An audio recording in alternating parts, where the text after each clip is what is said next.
I did. You're gonna just put it down. It's a very good Fanny. That's your birthday. Yeah, we'll open the cake. In there, you have to stand so we say you and Mary. That's best friend for life. Oh, you know what? Take open. Yeah, we can just open it with us. Thank you. Oh, Sister Aja. Yeah, Sister Aja wanna bless your cake. Let's close our eyes and bow our heads and thank the Lord for guidance. Father God, we thank you for bringing us here today. We ask you to bless Sister Mary. This is her birthday, Lord. We ask you to bless everyone that made it here today. We ask you especially to bless her. Thank you for another year around the sun. Thank you, Lord, for the works that she does. Continue to bless her and she continue to bless others. Lord, we ask you to guide her, be with her in everything she does. We ask you to bless the Virtous ladies. We ask you to bless sister and their chance. All the people that are here today to speak and to witness this beautiful woman on her birthday. We thank you, Lord. We praise your name. What's your name? Your son. Happy birthday. We sing a happy birthday song. Sister Yvonne will sing the song Happy Birthday for Sister Mary. Let me open it. But can you help us and open that? Yeah. Happy birthday to you. Happy birthday to you. Happy birthday, dear Mary. Happy birthday to you. Hip, hip, hip. Yay. That's a beautiful card. Thank you very much. Yeah. Let me sign. I forgot to sign. Ah, John wanted. John said I forgot to sign. Yeah. I think the food is still taking time, so Mr. Francis will. Amen.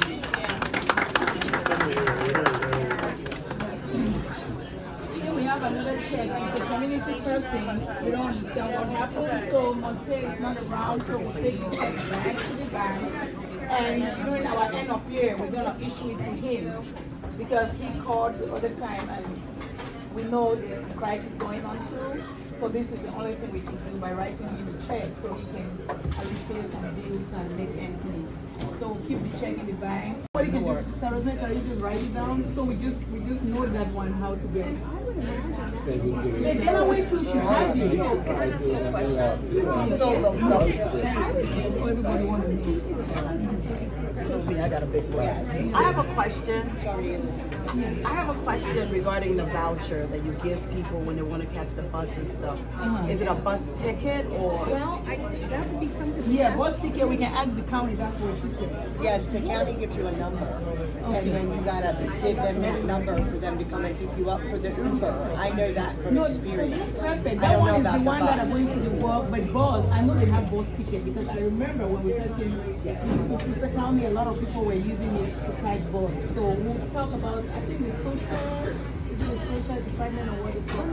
Social service can know about that. Yeah, we have it in Delaware, Okay. but they have to go and pick it up or they can buy bus tickets. That's where we, the organization, that will buy the ticket, and if you're on the street and somebody sees you, every year we'll be giving it out. If people don't use it, they bring it back to us. Huh? No, I'm just saying, you never know if somebody will see it. Yeah, it's a good idea. You see it all the time on the street.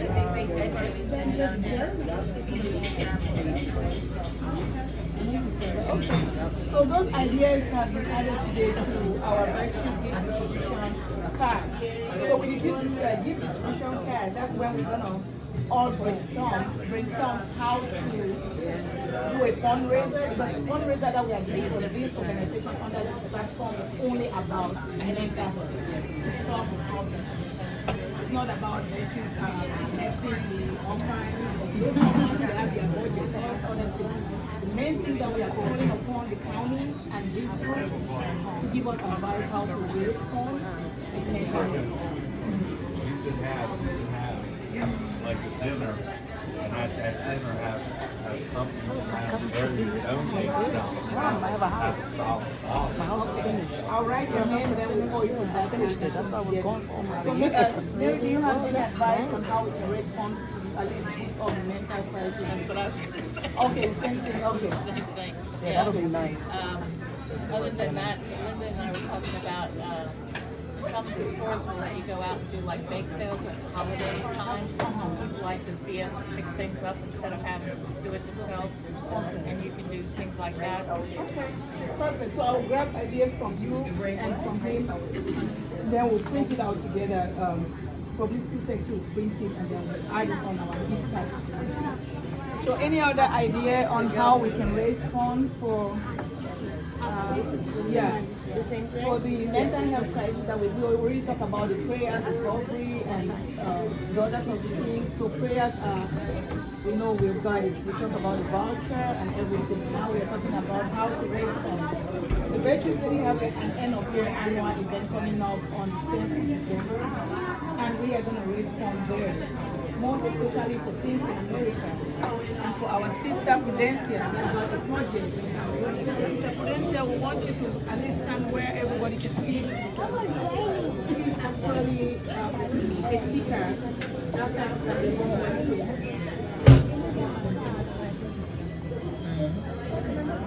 So we already talked about raising funds. Then I told them to just continue finding of our check. Alright, hello everyone. Hello. Nice to meet you all again. So my name is Prudencia. I'm standing here as a witness to say that people with mental illness are not only stigmatized, their family members are being stigmatized. So growing up as a little girl at 1 year old, my mom got into a mental crisis. When I think about it, I'm thinking about it might have been postpartum depression. That probably became psychotic. But she started roaming the streets. Again, where we come from, mental illness is not embraced, right? It's a taboo. People don't want to come close to you. It puts a burden on the family members because they cannot take care of their day-to-day activities. They are stuck with that family member that they have to take care of. People call you names. I remember even in school, my friends used to stigmatize me about, oh, your mom has mental illness, and it was very traumatic for me growing up, and it was even hard for me to share about, the people that didn't know me. I would hide from telling them that my mom had mental illness because I didn't want them to label me with any names or anything. So, and we are talking about the obvious mental illness, right? The schizo, the manic. You're looking at them, you can tell that something is wrong with them. We are not even talking about the silent killer, that is depression. Because again, when people are least depressed, nobody is seeing it, so they can hide it, and it gets worse. And eventually they make certain decisions, and you're like, I never knew you were going through all of this because people are afraid. And I know somebody talked about our churches opening like areas where we can have like counseling and all of that. But one of the barriers that we have to that is that people become vulnerable, right? Because they tell you their business and before they know it, hey, I'm being knows about that. So they're going to shy about it. So one other way that we can help with this is maybe sponsor people to see a neutral therapist where they can anonymously, with no connection, share what they're going through and things like that. But again, when I had the opportunity to come here through the beautiful program that America has, which is the American Lottery, so I was privileged to come here, and I look back at all of the things that I went through and my mom went through while she was on the street. She got infected with HIV. Because again, women, especially women, they're vulnerable, they're off the street, and even normal people are abusing them and using them and things like that. So I decided to start a foundation or non-profit to help people with mental illness. Because I went online to kind of look, are there any foundations around mental illness? You'll see people do many other things, but people don't want to identify with mental illness. Because it's like, I don't want to go there. And we have 35 people. Initially when we started, we had 26. Now we have 35 that we are supporting. We are giving them psychotropic medications that have stabilized them a lot. We are giving them food and clothing.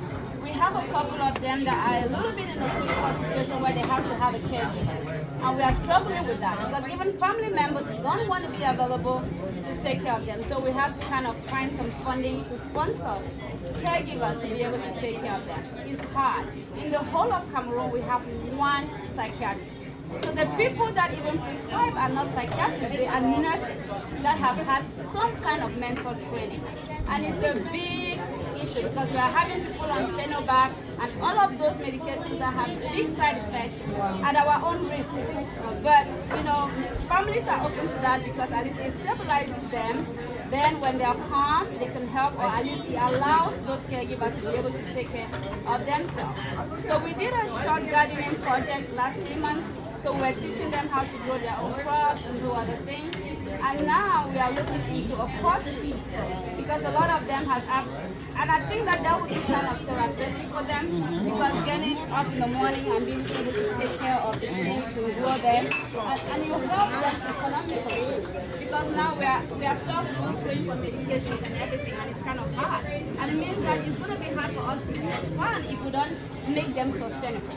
So we are looking for those avenues and asking for support to be able to give them in their hands those things, those tools that they can use to be able to take care of themselves, be able to sponsor for their medication. So that will give us an opportunity to move to other communities.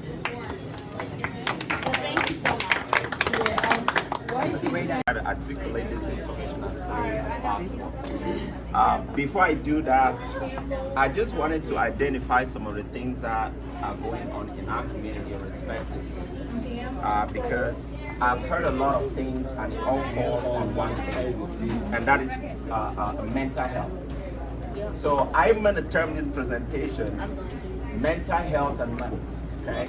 And because the whole foundation of stability relies on how to create an environment of safety, right? Because without that, so many things can go wrong. Now, I always look at the fundamentals of finances, and I'll go to the basic fundamental needs of human beings, right? If we all know what the Maslow's hierarchy of needs is, the biggest one of that is what? Does anybody know? Safety. And what brings safety? A roof over your head, food in the stomach, all that decreases what? Anxiety, right? With my background in healthcare, I have seen from A to Z. I have seen it all, right? Being in the healthcare industry for the past 14, 15 years, one of the biggest challenges I see in our community is that people are always depressed when they are not stabilized. People are always anxious when they are not stabilized. And all that makes them to make decisions that are going to affect them in a very negative way. Now, not only we men are here, but they are also men. Now, I want to ask a question. Is mental health an issue? Yes. We can all agree on that, right? Is mental health talked about in our community? No. That's a problem, right? The biggest questions that I always ask people is, what do your family dynamics look like? Husband and wife. What do you think the biggest challenge it is in the home? Is it not finances? When the husband is making income and the wife is not making income, there is what is called what? Superiority complex, right? The man feels that because he's making money, he's in charge. But is that true? Women run the house, right? We are just passing through the house, right? Now, watch this. When financial education is not, being taught to our kids, what happens? There's fear, anxiety, and depression. What do? They go to drugs. They want to numb the pain of lack thereof, right? And because of that, there's an increase in suicide rate. There's an increase in what? Depression. And because it's not talked about, we go out in the streets to get the help, which is not normally what is ideal, right? Now, I want to ask somebody here one thing. How do you plan for retirement? Do you plan for retirement when you start your job or towards retirement? Does anybody know? How do you plan for retirement? Before you start the job. Before you start a job. Is that true? After, we do after. One person. One person. One person in a room of hundreds planned for retirement the day they started their job. But do you know what I realized in our community? We plan for retirement when we are retired. Right? Yeah, a lot of Africans. So then, the question is, what is the biggest challenge there? Do you actually have enough time at that point to actually plan for retirement? And when you don't do that, what happens? Anxiety increases. Now, let me ask another question. How do you feel about Christmas season? Are you excited or sad? Excited when you have money. How do you feel about Thanksgiving? Are you excited or sad? Now let me ask this question. How do you feel about going to work? I hate going to work. That's why I retire. I didn't get the same response. One at a time. I didn't get the same response. How do you feel about getting up at 5 a.m. to go to work? Not good. Not so good, right? But if you have... Raise your hand when we yell it out, please. Okay. We have a bacon, egg, and cheese biscuit. So I think that we need to identify the challenges that are common in our community, and finances is the root cause of that. Absolutely. There is a clear relationship between financial stress, lack thereof money, and mental health disorders. If you look at the statistics, Healthy People 2020 says what? People who don't have financial education don't plan well for the future. And that by itself causes fear, anxiety, and depression. Right? So our goal is to empower our community through financial services. And so when Ms. Colette brought this idea to me, I said it makes a lot of sense, because not only are you taking care of a holistic person, you are making sure that their family dynamics are stabilized. Just imagine that you guys came here, there was no fruit here, there was no coffee. Are you still going to be this excited? No. I don't think so, right? Yeah. So I believe that empowering our community through financial services, creating a solid financial foundation is going to reduce some of the anxieties that we have in our community. Now, I want to identify a few things. An average person in our community has never sat down with a financial planner, right? And because they don't have a financial planner, tomorrow doesn't look very certain. We are hoping that tomorrow will be better, but we have not actually taken the time to plan for tomorrow. Now, let me ask this question. If you want to eat a healthy mango tree or a pear tree, do you plant the seed today or yesterday? Yesterday, right? Because then when you get towards retirement, everything has already been figured out for you, and that decreases your anxiety level. That decreases the depression in our community. So, we are really trying to come together. Yeah. Let them give it to Yeah, I people think- pay attention, because the food is getting to them, and I'm not seeing people as, just calm down so people can pay attention. Yeah?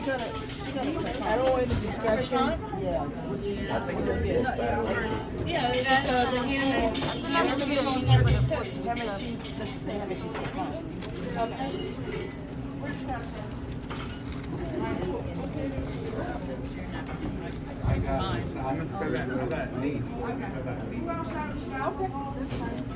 You got your food already? Nobody take it out. Scrapper bowl? Okay, yep, sure, that's me.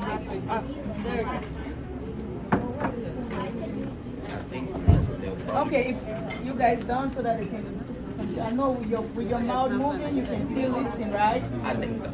Yeah, I told him in order.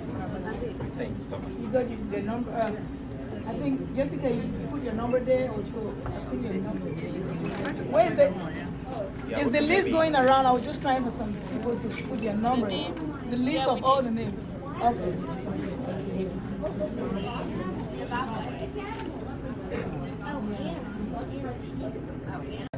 Because when people don't have resources, when people don't have food, anxiety levels go up, depression goes up, and then the fear for tomorrow creates what? An environment of uncertainty. Absolutely. And during this moment, what happens? People are going to go out on the street and do very stupid things, right? And again, in the military population, I see a lot of this happening. Most people deploy, they go to Bahrain for 10 years, they go to Afghanistan for 15 years. When they come back, there is no integration back in the community. The biggest fears they have is going back and being accepted back into the real world, right? And so we focus a lot about mental health, stabilization, and education, because if people don't have the tools to do what they need to do out there in the world, they are going to go back into their own way. They are going to isolate themselves from community. That is why I feel like this organization is just so powerful, right? Community outreach, providing resources, outlets where people can just come without judgment, talk about their feelings, without feeling like, oh my gosh, you're going to use this against me. It's just a place of safety. The biggest thing I always do with most of my patients is that this is a safe place. I want you to know that this environment is safe. said you guys. We're going